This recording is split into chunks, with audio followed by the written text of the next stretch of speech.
morning and welcome to Prissy Girlz Talks. Today, I am chatting with overseer, pastor, social worker, CEO, and strategic coach of Poise Lead Her, Eunice Dowling. Welcome. I'm so glad to have you today on Prissy Girlz Talks.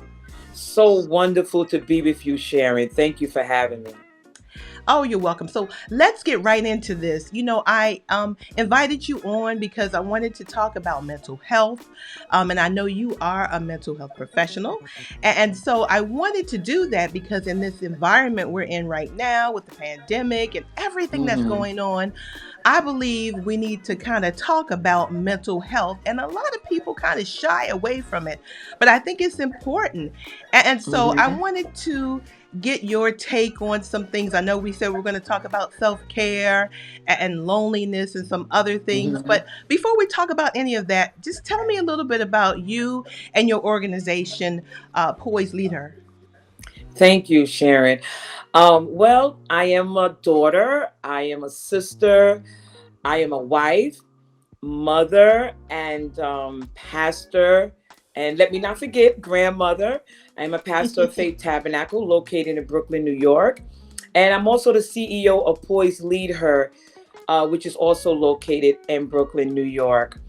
And this organization, Poise Lead Her, is an organization that deals with the whole woman, the mental and the physical and the emotional and spiritual. And this organization is designed to to encourage women, to motivate young girls to reach their goal, and to, of course, push that emerging leader in our society today, so they would know that where they're at is not the end. Our goal is to show them where they can go. So I know we wanted to talk about coping and thriving. What are some of the signs that you see with people when they're having a hard time coping with the situation or even thriving within the situation that they're in?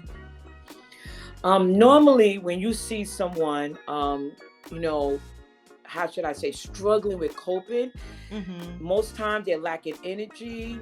They seem to be tired all the time. They find it hard to focus. Yeah. They find themselves isolated, Mm. right? They don't want to be bothered with anyone. Don't want to really talk to anyone. And also, some turn to substance, whether it's Oh, yeah. alcohol or drugs. So it's just Mm-hmm. a few signs you can find or you can see when someone having a hard time in coping. um Loss of appetite is another. Mm-hmm. Loss of appetite. Yes. And just Yeah. sad. So hmm these are things that we can look at for ourselves. If you yes. start to see yourself exhibiting any of those behaviors, then that's something that you kind of want to pay attention to, right? Oh, absolutely, absolutely, Hmm. definitely. When you get to the point where you don't want to get out of the bed, Yeah. you feel lonely, you feel depressed, it's so overwhelming. You know, where you exhausted all the time, you want to pay attention to that. If you're feeling that way, what are some things that you can do before even reaching out to like a healthcare professional? What are some things that you hmm suggest, some strategies or some mechanisms that you can use to kind of combat those type of things? Okay, well, a few things an individual can do. They can do deep breathing, meditation, exercise, some type of activity Yeah. really helps sometimes with coping with, even with this with this pandemic, right? Pivoting Mm-hmm. into, this new norm.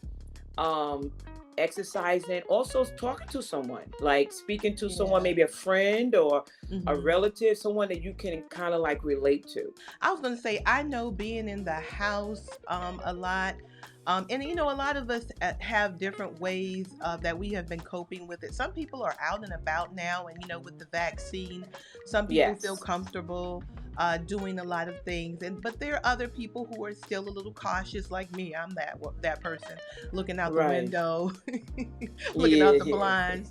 And so I do find that it helps me to get out and go for a walk and get some fresh Yes. air. And Yes. now that it's spring and the weather is breaking, it really makes me feel good. It refreshes me. Yes. And it's amazing what just a 5-minute walk can do for you. That's true.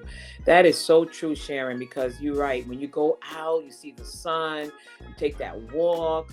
I Mhm. even find sometimes driving, um, Yeah. just in the day, just driving somewhere, Mhm. just to change the scenery of Yeah. being in the house. It really is like a form of therapy, Yeah. and it really like lifts you up. Like it kind of like Yeah. shifts your mind too. Yeah. Yeah, and we're about ready for a shift, right? Right. Oh, absolutely. Absolutely.